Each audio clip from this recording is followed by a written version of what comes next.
Is Outback Steakhouse the perfect chain restaurant? Paying homage to Australia, the great down under, Outback Steakhouse comes to us by way of America's Australia, Florida. With a completely American menu and stereotypical Australian decor on the walls, Outback proves that cultural accuracy doesn't really matter when you just want to have a good time. With a slogan that implies that anything goes, Outback is such a casual party atmosphere that I've had not one, but 3 of my birthdays there. It's just a byproduct of having created the perfect appetizer. That's right. The Bloomin' Onion, with its 17-spice blend, speaks to my soul in a way that most people would turn to religion to experience. And their complimentary sweet honey Bushman bread ain't too shabby either. Today on the podcast, I'll dip my onion petals of knowledge directly into your deep fryer of curiosity before turning to the people of Yelp to hear what they have to say about Outback Steakhouse. Stay tuned. This is the Fine Dining Podcast. Your table is ready, take a seat. The flavor of the day is mediocrity.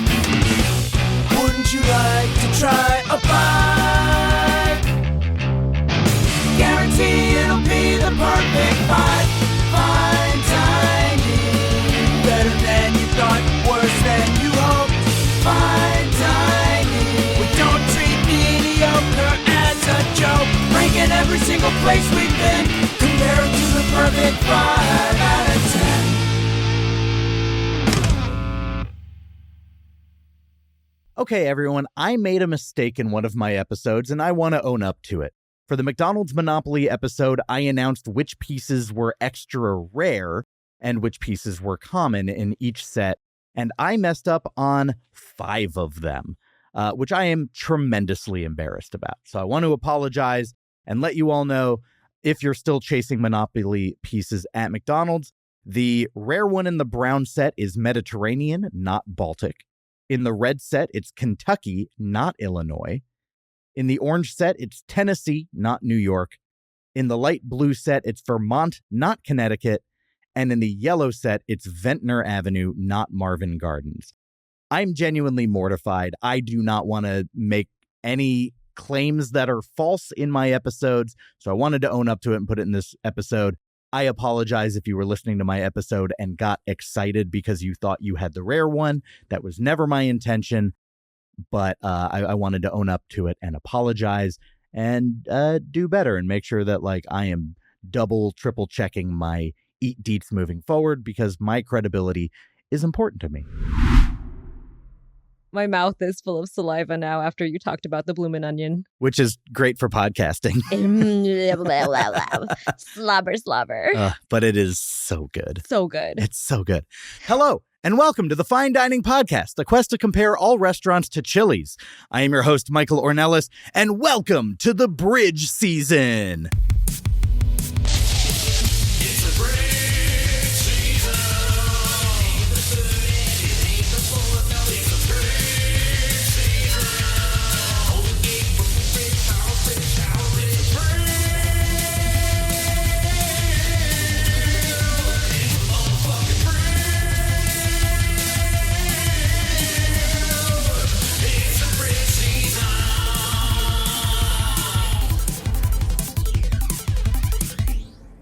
Bridging the gap between the end of Season 3 and the premiere of Season 4, this is Season 3.5. Ooh. Right?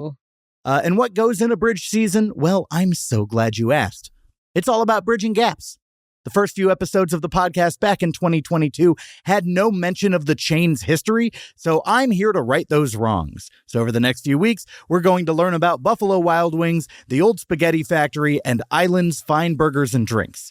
But today we're going into my favorite chain restaurant, Outback Steakhouse. And joining me for it is my favorite podcast guest. Now a fine dining 4-timer, she was there when we found the most mediocre restaurant in America to beat Chili's. She's one of my good friends, and she puts the boomer in boomerang. It's VyVy Nguyen. What?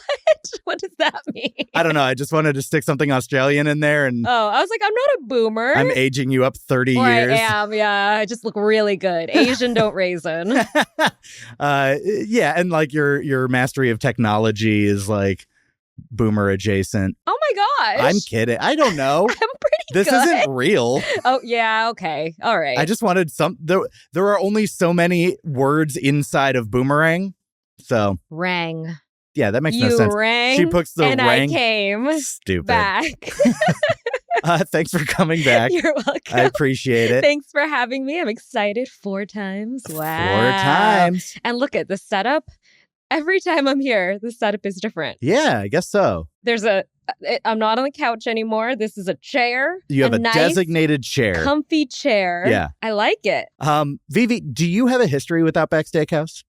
I mean, yes. How Yeah. can you not There- eat I the know, Bloomin' Onion? I know people that are like, I've never had a Bloomin' Onion, and I do think their life is incomplete. Yeah.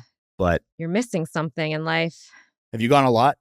No, I don't go a lot because there aren't a lot of them around. It is also like, it feels heavy to go to an Outback. Yes. Like, there's a certain headspace you have to be in the mood to go to Outback You need for. to be prepared. Yeah. Or be having a birthday. Or be having a birthday. 3 birthdays. 3 out of 37. And I almost did it again this year. Oh, what I almost stopped made it you? The prospect of going to my 10 out of 10 restaurant, Chispaca. Oh, I went to the place that is the best restaurant I've ever been to, Okay. and I did end up choosing that over Outback. But Outback was I'm sure it was tight. tighter than you'd expect. Yeah. I love Outback. I'm sure also the bill would have been kind of They different. were not comparable. Yeah, exactly. For sure. Okay, so that's your history with Outback. That's my history with Outback. I feel like my listeners have waited I don't even know how many weekly releases I've done. I know I do the 2-part episode thing, but I think I'm around 150.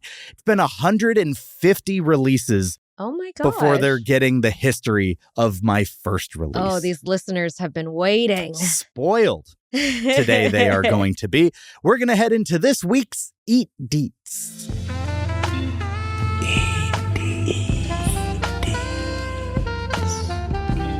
Eatery details. Outback Steakhouse was born on March 15th, 1988, when 4 friends, Chris Sullivan, Bob Basham, Tim Gannon, and Trudy Cooper, opened the first location in Tampa, Florida. They built the concept around an Australian Outback theme, capitalizing on America's late 80s fascination with Aussie culture like Crocodile Dundee. Ironically, none of the founders of Outback are Australian or had even visited Australia while developing the idea. They deliberately kept the theme light and fun rather than strictly authentic, figuring U.S. customers would prefer a cheeky Aussie atmosphere, in quotes, over anything too unfamiliar. The result was a casual steakhouse with a friendly, no-worries Aussie spirit that quickly struck a chord with American diners. I like that you phrased that it was born. Because that's how I feel. I feel like it was a gift brought into this world. By 4 non-Australians. Here's the thing. The Australian theming is kind of the last thing I think about with Outback.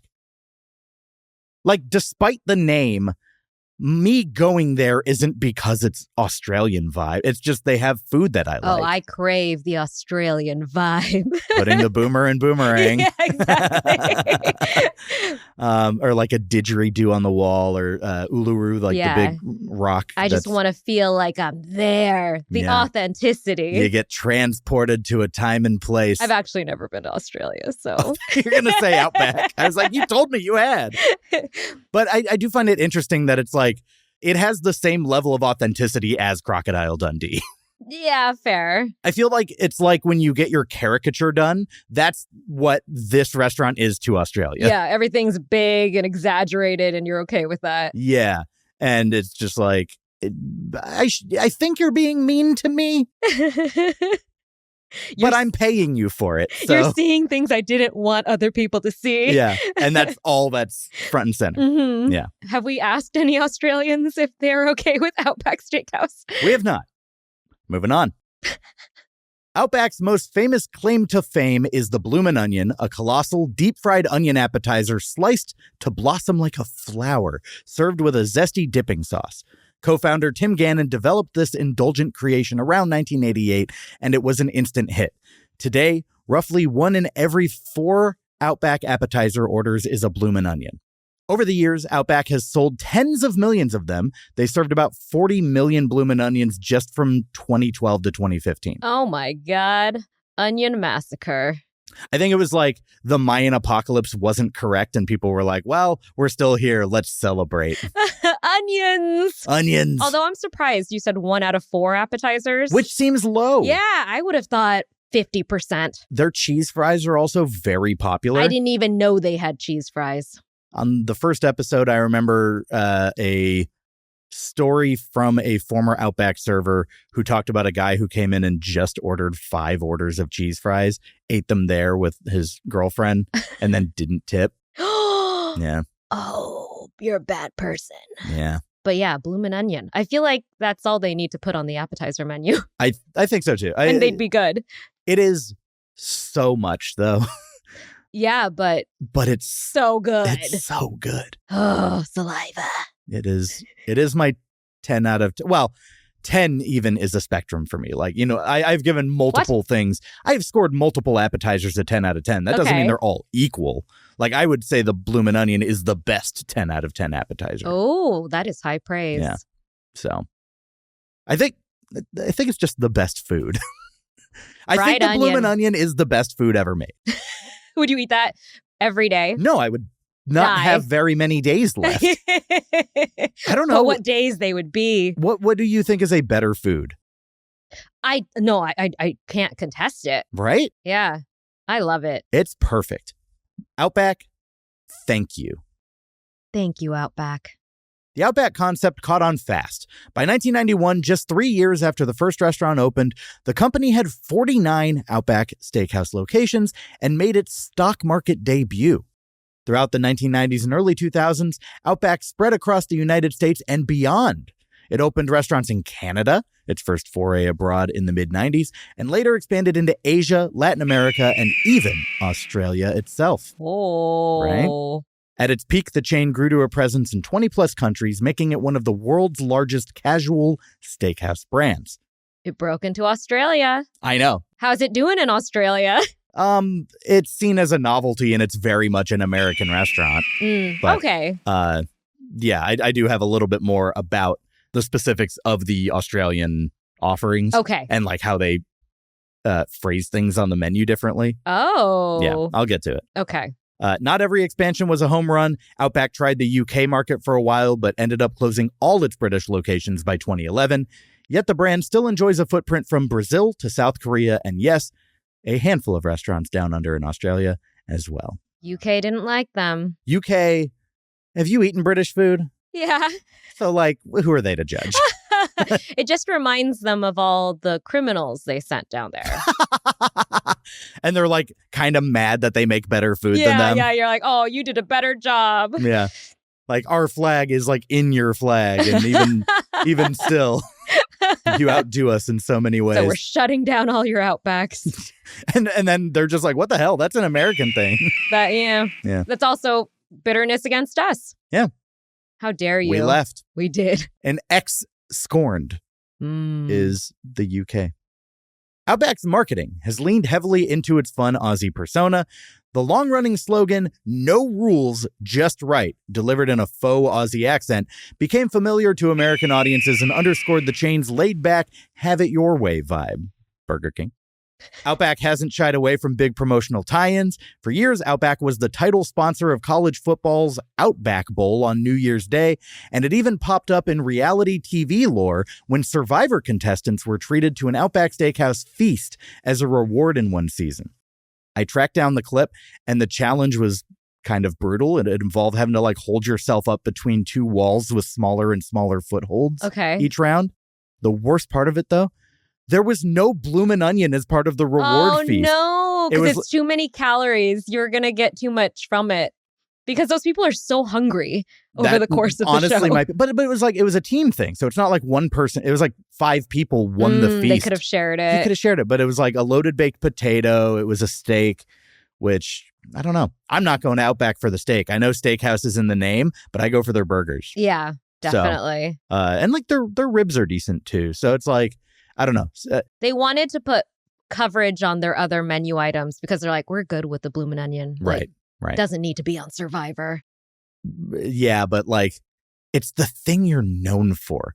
And to have like a big primetime reality show feature you, and you don't even remind the world of the Bloomin' Onion. That's true, because I'm sure some people have been like, I need to get that now. Dropped ball. Mm-hmm. Yeah. The success of Outback Steakhouse spawned a whole family of restaurants under its corporate umbrella. During the 90s, the founders branched out by co-founding or acquiring other concepts. For example, they launched Carrabba's Italian Grill in 1993 and later added upscale spots like Fleming's Prime Steakhouse and Wine Bar and casual eateries like Bonefish Grill to the roster. An Outback joint. An Outback joint. It's like Spike Lee. Yeah. Except I don't associate those at all. No. I'm not like, oh, I need to try your other restaurants. Yeah, and I'm sure they're different providers, like of food, and like they're not sourcing from the same places. I imagine that would be funny. Yeah, we're just repurposing our onions here and our. Well, I noticed while reading Yelp, someone was like, "It's no Fleming's," and I was like, "It kind of is." Okay. I mean, Fleming's is the upscale version. They are going to have better, fresher ingredients, but again, I'm not going Outback for steak. I'm going Outback for the boygies. For the boygies and that down under vibe. Oh, look at you and your Australian accent. I can only say down under. Oh, down under. I can only say like koala. Oh, like a koala. Yeah, like a koala bear. I was like, is that like a cooler? Like a koala. No, koala. I feel like I say that okay. Okay. Australian. Oh, God. No, this is bad. I can do a really good British accent. I'm leaving this all in. Yeah. Give me the Australian national anthem. Whatever you think it is. No, we're not doing that. Oh, say, can you? I mean, I'll do the American. Well, honestly, for Outback, that's the most appropriate thing to do. Perfect. The American national anthem with a bad Australian accent. We did it. It didn't sound that bad, though, to be honest. Boy, the rockets, okay, never mind. red glare.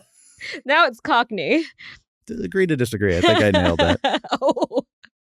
The parent company, known then as Outback Steakhouse, Inc., went on a buying spree, even dabbling in eclectic ventures like a Polynesian-themed fine dining chain, Roy's, and a Southern barbecue sports bar, Leroy Selman's.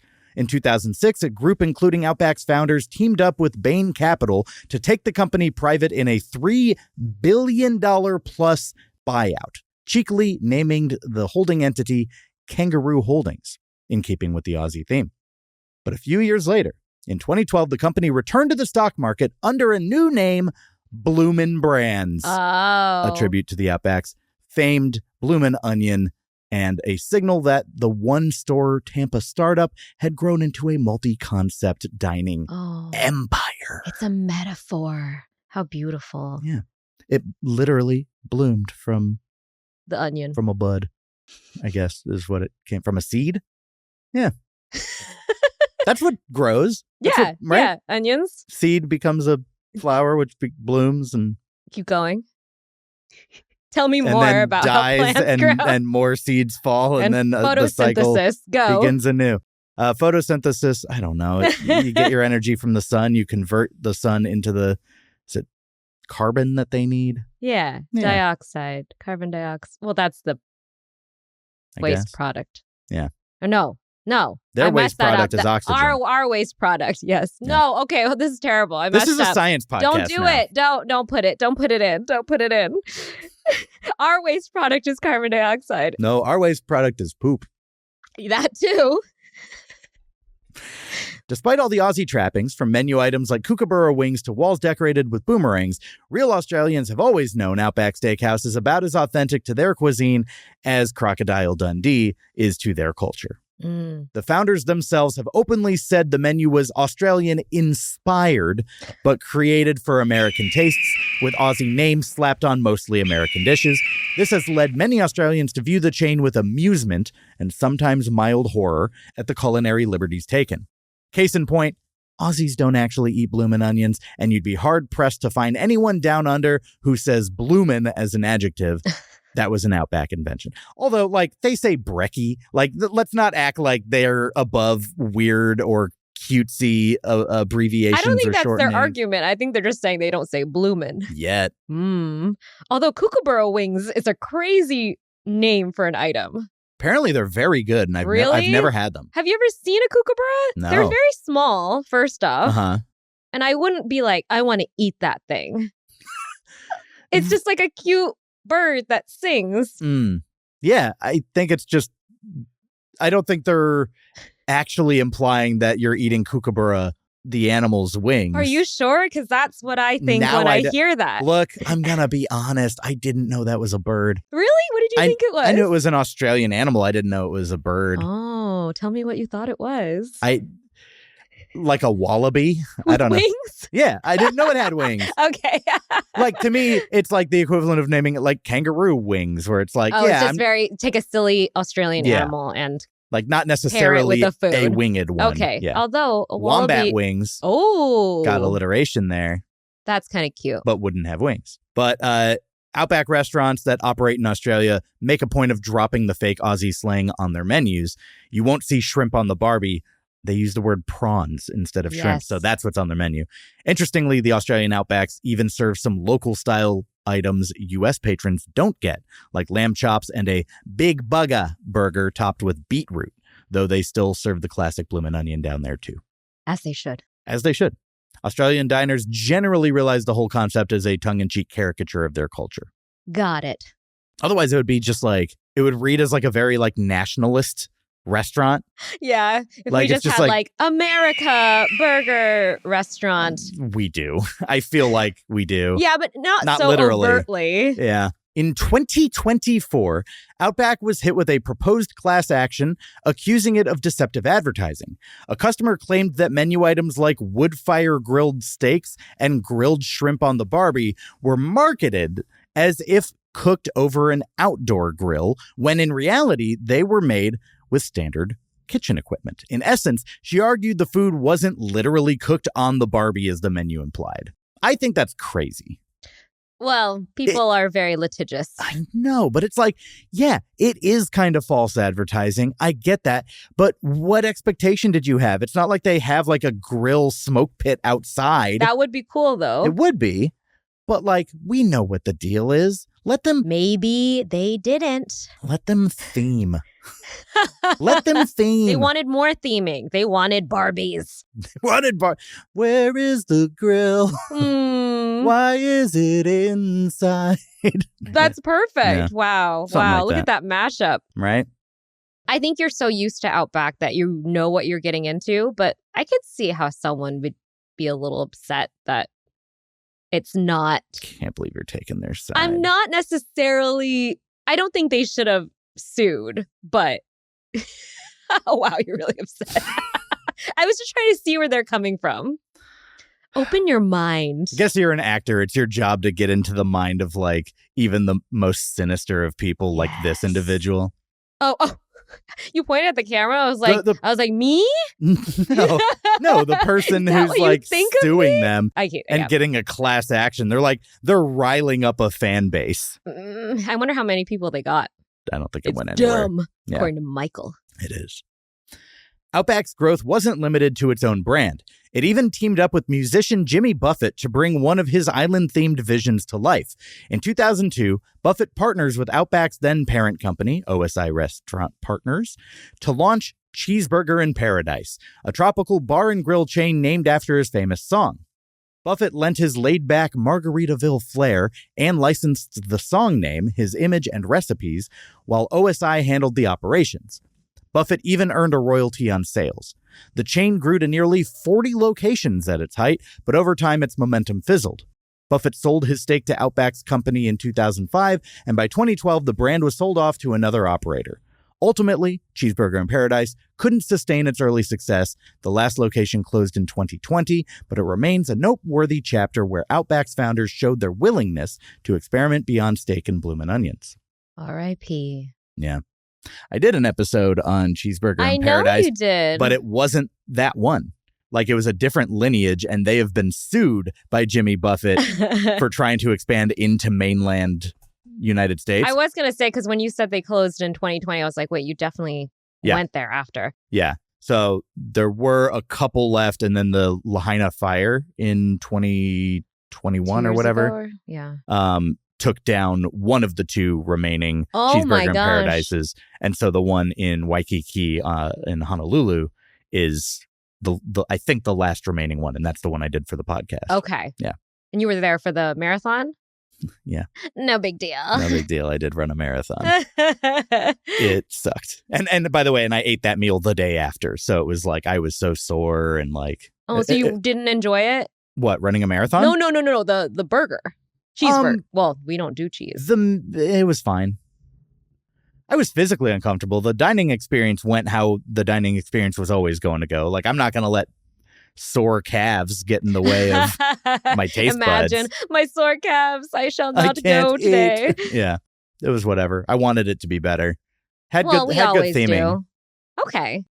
Today, Outback Steakhouse is a stalwart of the American casual dining scene, even as that sector has ebbed and flowed. The chain, now under the Bloomin brand's banner, operates roughly 1,300 restaurants worldwide, including about 700 in the U.S., and rings up over $4 billion in annual revenue. In recent years, Outback has navigated challenges familiar to many mid-tier restaurant brands. In early 2024, its parent company even decided to shutter 41 underperforming locations, many of them older sites from the 90s, as part of a strategic refresh. At the same time, the company has been investing in growth and revamping its image, pouring money into new restaurants, digital marketing, and even reviving classic slogans like "No Rules, Just Right" to recapture customer attention. An activist investor, Starboard Value, took a notable stake in Bloomin Brands in 2023, signaling confidence that there's still plenty of upside for Outback if tweaks are made. After nearly 37 years, the brand that started as a quirky Aussie-themed steakhouse in Tampa is still going strong. It remains hugely popular for its hearty steaks, famous bloomin' onions, and casual down-under charm, maintaining a loyal fan base and a prominent place in the casual dining landscape as it moves further into the 2020s. No rules, just right. That's what I was going to mention. I love that slogan. It's kind of orgy energy. I was going to say it's a little bit intense. Yeah. No rules, just right. Rules. Do what you want in an Outback Steakhouse. You want to order 5 orders of cheese fries? Do that. And not tip. Do that. You want to turn off the lights and get naked in an Outback Steakhouse? There's no rules. Yeah. You can. Should you? One of my 3 birthdays maybe went that way. Oh, I was going to ask. It Which did one not. was the best one? 33. Aw. Yeah. What made it so good? Because before then, we also went to Six Flags Magic Mountain. Oh. So it was a day of riding roller coasters and then Outback. That does sound So. like a good day. It was a fun day. But yeah, no rules. That's insane. Yeah. Why would you say that as a restaurant? Yeah, they can't kick you out for anything legally. Otherwise, it's false advertising and I'll sue them. But you can because no rules. No rules. Sue us. It's okay. And that'll do it for this week's Eat Deets. All right, everyone, we are officially in the bridge season, which means season 3 has concluded, which means I will finally reveal the results of who won the bracket competition for the Septemburger 2025 tournament. I had 11 eligible brackets of people who picked Wendy's to win the whole thing. I said that all you needed to do was pick the winner correctly, not have a full bracket, to be eligible to be put in this drawing. I did that because in year 1 and year 2 of Septemburger, I had spoilers make it to the finals.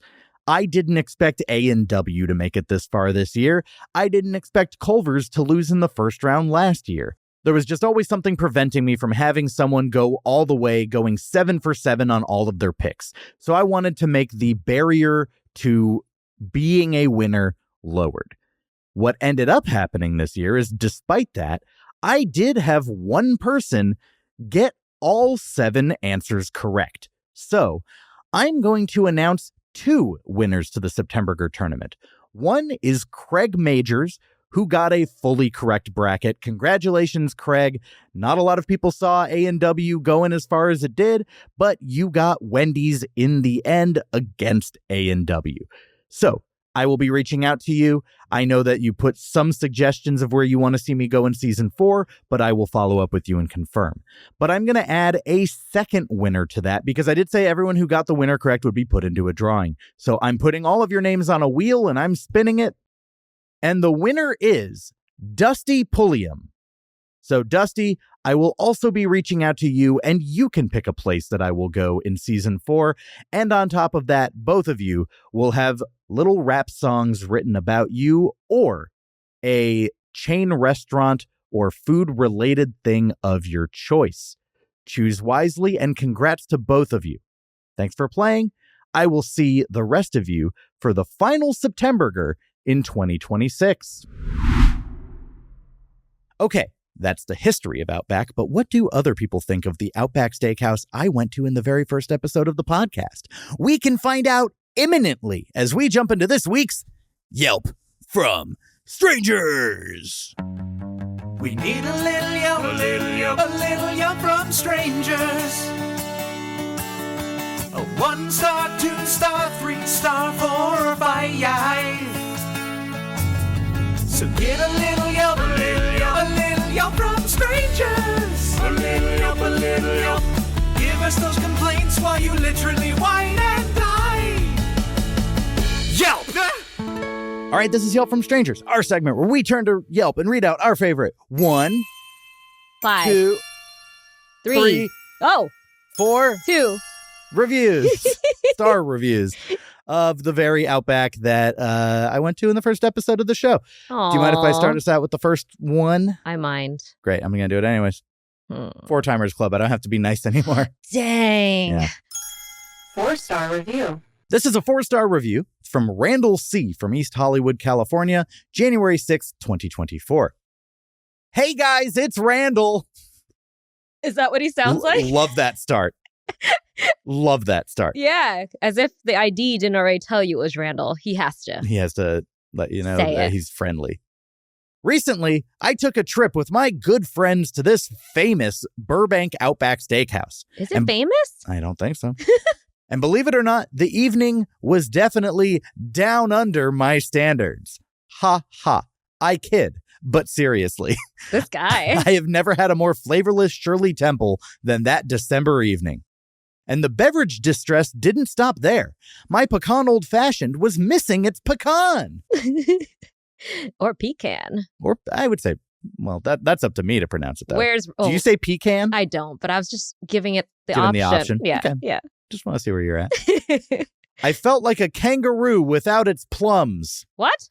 I don't think that kangaroos balls? notoriously have plums. Might be balls. Now that I think about it, I'm still waiting for my A1 sauce. And the broccoli? Practically baby food. I was left asking myself, is the chef okay? Thankfully, I still had a smashing evening, thanks to good friends and the vaguely unfriendly ambiance. I hope to go again soon. This is Randy Cheese signing off. Wait, he was Randall and now he's Randy Cheese? Randy Cheese. Why didn't he keep it consistent? Well, Randy is short for Randall. I They're know, the but why same didn't he name. open with, hey, everybody, it's Randy Cheese? Well, I think it's like, here's my government name, but now that you get to know me, now we're friends. Oh, over the course of that journey. There was an arc. We're friends now. Yeah. Okay. Yeah. Wow. What did he rate it? 4? He gave it a 4? He gave it a 4. That's pretty high. It sounded like he was being pretty negative. Yeah, vaguely unfriendly ambiance was a plus for him. Yeah. Yeah. And he said the companionship, his friends were like the plus, which he brought. Right. So But, you know. I didn't really hear much positive feedback about the restaurant. But okay, if he wants to give it wants to 4, give it a that's 4. fine. It always bums me out when I see reviews and it's like 1 star. They delivered my food 5 minutes late, but everything else was amazing. And I'm Right. like, What are your 1 standards? star? Yeah. Okay, well, 4. All right, Randy Cheese. Randy Cheese, if that is your real name. I think it's not. I think it's not. I suspect it isn't. Yeah. I want to know the story behind that nickname now. I don't. It's cheese adjacent. Don't need to know. You don't bleep it anymore, though. I don't huh? believe I've grown as a Yeah, human being. you've evolved. I've evolved. I let people have their free speech. Cheese. I don't like it either, but now we can say it. My tolerance for hearing cheese is high. My tolerance for tasting Eating cheese is different. is low. Very low. Very low. Much lower than mine. Although you pick it off of pizza and I don't. Yeah. So, God, you're turning them against me. no, I need a companion. I'm drowning down here. That's true. Yeah, it comes up all the time and you still talk about it. So it's not like you shy away This is from my it. curse. 1-star review. Madeline C., 1 star, March 27th, 2022. I usually don't write poor reviews, but I feel like I've recently trauma bonded with this Outback Steakhouse, so I have to at least write and process WTF just happened. I love invoking the word trauma bonding in your Yelp review. Yeah, she did it. Let's see what happened. The moment we were sat down at our table, we were overwhelmed by spine-chilling aroma that certainly wasn't coming from the food. It can only best be described as a music festival porta potty left to brew in the heat of the summer. No, thank you. It was so bad, it almost felt like an ethical violation, a war crime that violates the Geneva Conventions. It was a scent that's almost hallucinatory. I felt my senses kick into fight or flight, and I just felt like I needed to escape. Oof. This is a picture. We were asked Which I don't want when it's of like a definitely festival porta potty. No, I don't want that anywhere near my food. Gag reflex. I'm just saying, I don't need her to be this descriptive. Just be like, bathrooms are stinky. 1 star. But I do like her writing. I do She's too. a good writer. I do wonder too. what her job is. I do too. We were asked if we wanted a free picture of us, but we politely declined, as we didn't want photographic evidence of us experiencing that haunting smell, even for free. Some things in life are best put behind us. All things aside, the staff were kind and attentive. Well, That's good. I'm glad they were nice to her. I will say that was worthy of being 1 star. I get why you got 1 star when that's the review. No, that's horrifying. And like, no part of me there is like, not like, I don't find her ridiculous for her score. No, I definitely. And she painted a beautiful, a horrifying, but very descriptive, well-described picture. Painting with brown. Yeah. I also, it brings back trauma for me because, so one of my side jobs in my actor life is I work backstage at award shows and help there. And my first job at the Emmys, because you start at the bottom of the totem pole, is I had to help with the bleacher crew. It was like, you know, on the red carpet when the stars arrive, they have bleachers for fans and they put you on screen so that to show like, oh, people are excited about the Emmys. Yeah. And the Emmys are always late summer, September-ish. And so for these people, in order to go to the bathroom, they don't let you go into the theater.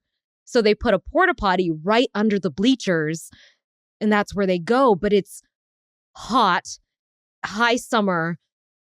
You can smell everything. Oof. And that's what this review reminded me of. I hated that job, but I had to work through it so I could get higher up and actually like get to escort celebrities. Yeah. Ugh. I thought you were going to say you had to like clean the outhouse. Oh, okay. It wasn't that bad. They didn't make me do that, but the smell was present and burned into my brain.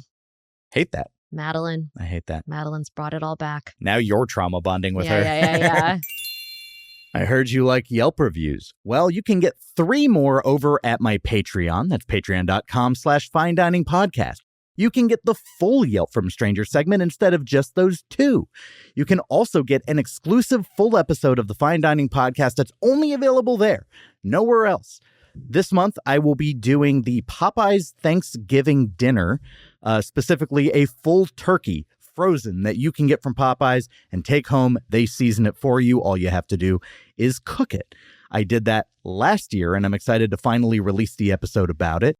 I'll also be doing tastings of exclusive limited time offers at restaurants, similar to the How to Train Your Dragon meal at Burger King or the Wednesday Addams meal at Wendy's, stuff like that. So if there's anything exclusive that you want me to try, I'll go try it out. I'll review it there and put it there.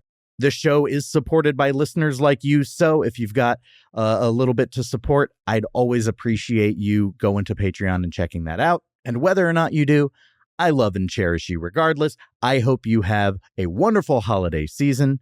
Thanks so much. Back to the episode. I asked at the very beginning of the episode, is Outback Steakhouse the best chain restaurant? I'm going to be honest. For my preferences, it's my favorite. Why wouldn't you call it the best if it's like I have things higher than it?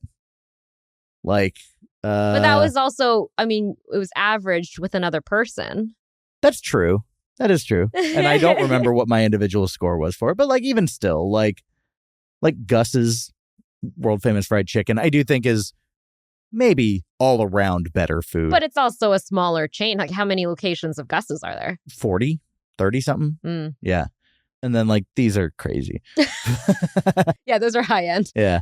Like Papado is a high end place. Joe's Crab Shack is a little higher, and they're in the same tier as Outback. But like, genuinely, I think Outback is my favorite chain. It's a good choice. Do you have a favorite? Ooh, I don't know if I've ever thought about this.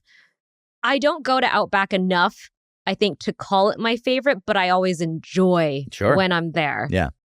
Favorite chain? Gosh, this is tough. I really do love Olive Garden. Really? Yeah, I know.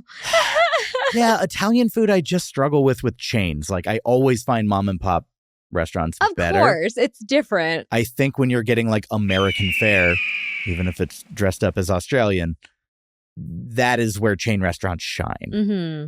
So, yeah, I don't know. And like, there's plenty of Italian chains I like better. Of course. Like, I think Macaroni Grill is better. I think Buca di Beppo is better than Olive Garden. Yeah. I think Maggiano's is better than... I mean, those are a little more fancy, I think. Whereas I feel like Olive Garden is just accessible for the people. And when you're here... Your familia. Yeah. Don't do that. I don't even know how to say it because there's a G in it. I don't know how to speak Italian. VyVy, thanks so much for coming on and joining me again for the Bridge season. Bridge. And talking the history of Outback with me. This is how he gets me back. He doesn't want me in any more regular episodes. He just wants me part-time. Well, like, it's just eating with you is always such a chore. Me. Yeah. It's like, God, this woman. Her appetite is crazy. No, genuinely, I was going to say, like, when we turn this off, we should go to Outback sometime soon. Oh, because this is making me crave it. I'm down. I'm totally down. I love Outback. Do you want to tell people where they can follow you on the internet? I am on Instagram as C'est La VyVy, CEST_LA_VyVy.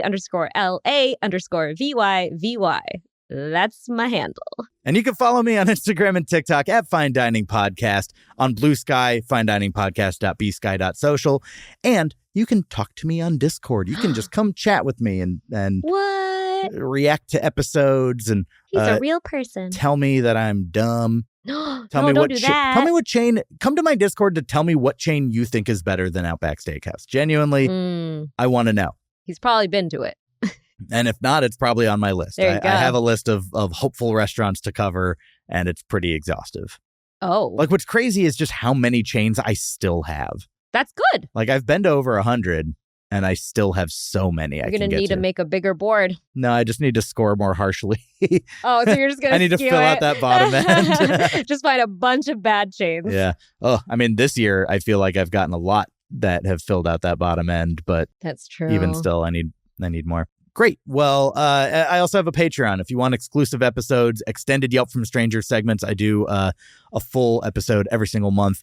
And for this month, the month of November, I will be dropping an episode about the Popeyes Thanksgiving turkey that you can buy, take home, and prep at home. Ooh, yum. So, or maybe not. Is it supposed to be good? Is it? Do people like it? I already did it. This is literally, I recorded it last year for this year's Thanksgiving. Oh, wow. Because I got sick and couldn't go home, and I was able to find one before they sold out. Oh my gosh.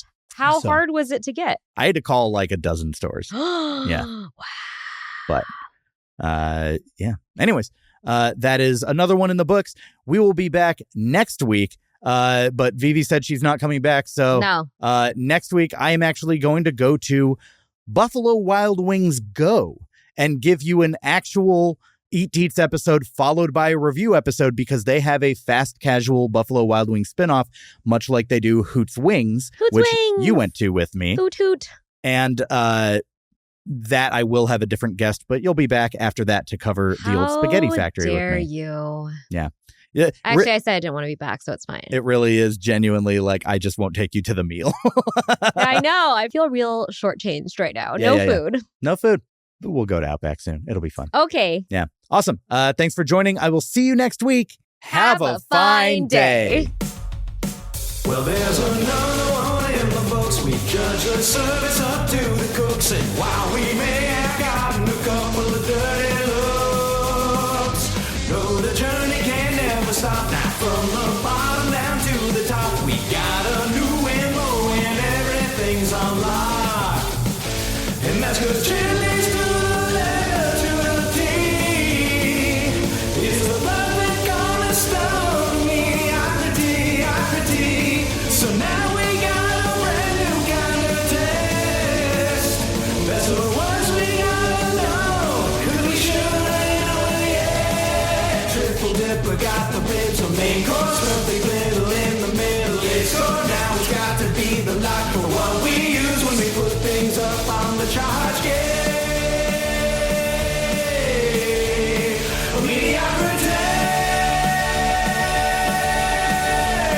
So there's another one in the books, yeah, there's another one in the books, and we will see you next week, baby.